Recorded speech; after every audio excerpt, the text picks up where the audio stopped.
Hi there, my name is Paul Zajac. My name's Charlie Stoeckle. Welcome to DnDSPN, the channel where we match together Dungeons and Dragons with sports commentary. Kind of. On today's show, we're looking at our level 9 league play battle. And the first clip sees one of our characters playing around with size.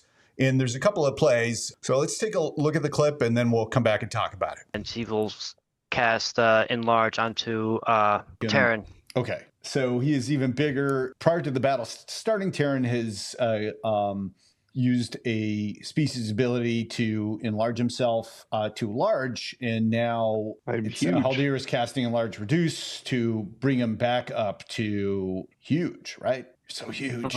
Are you sure you don't want to shrink him back down to just medium? No. Okay, I'm just checking. Right. So Voss, who is playing a Warrior of the Open Hand monk, is getting enlarged by Eldritch Knight Fighter. But Voss has already been enlarged once through his species ability, and then he's getting enlarged a second time. So I got some thoughts about that. Charlie, what do you think of the move? What are your thoughts? I like it. One, I always love it when other players think there's ridiculousness that's going on. So the chuckles from the teammates always makes a play worth it. The fact that it goes from a racial ability and then the spell, because in olden times you couldn't enlarge someone twice and get that same effect, just like you couldn't haste someone twice. So I think it's a very good move, especially when you're fighting creatures that size, because a lot of times you can't affect them with things to make them prone or knock them down or hold them.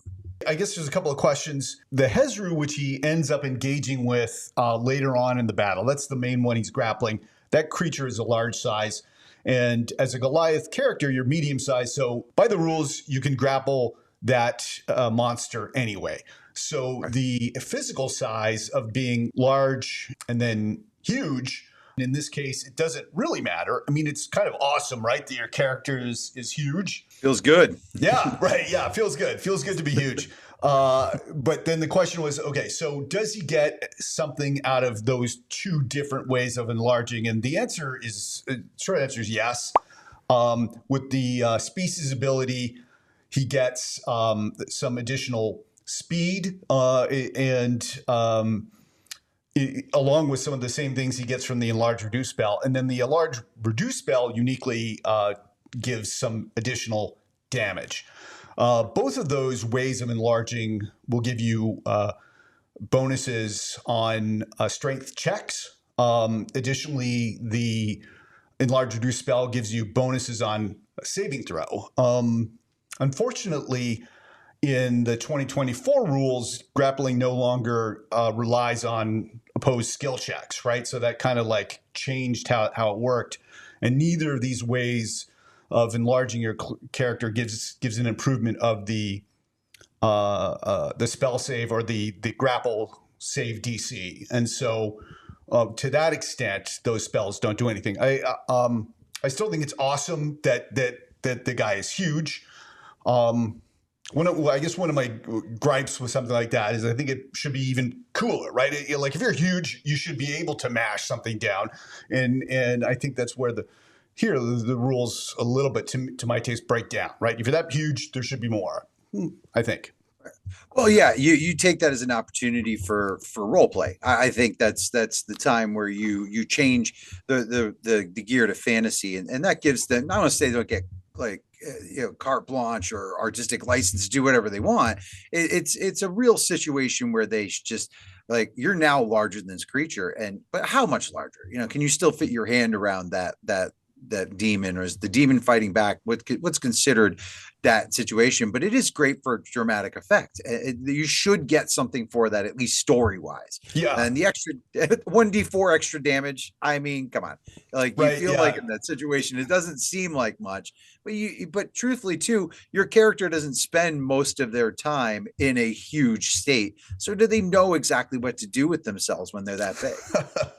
Right. Yeah, that's true.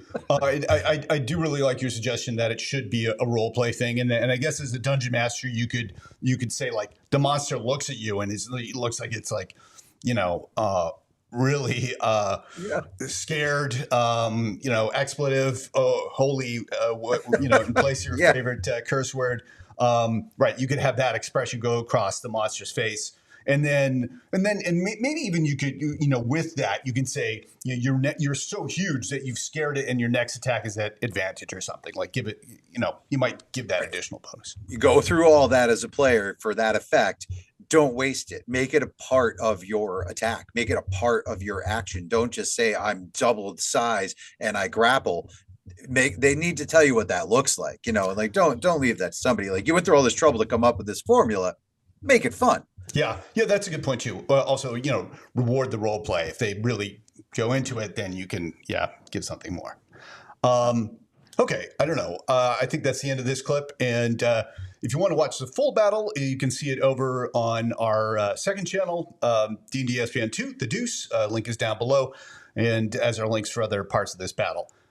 Thanks everybody for watching, and we'll see you next time.